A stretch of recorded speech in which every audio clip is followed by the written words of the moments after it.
My name is Harry McLennan and I study mechanical engineering. Clues on the name, it's mechanical engineering, so it's everything to do with how things work and why that is.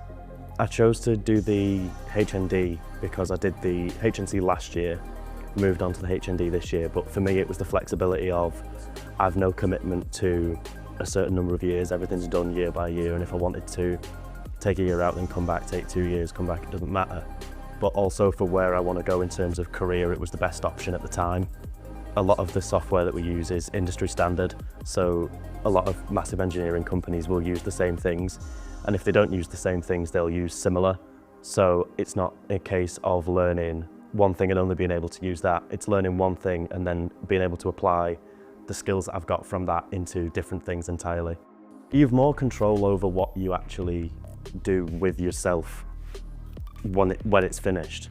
It's very easy to jump from a HNC straight onto a HND, or if you want to go and work in industry for 10 years, go and then come back and the HND is still an option for you.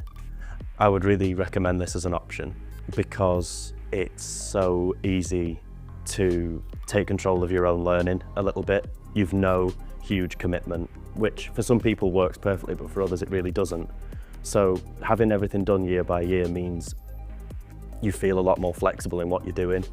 There's no detriment in terms of the learning or in terms of what you do. You're still getting a great education from really great people. It's just done in a slightly different way.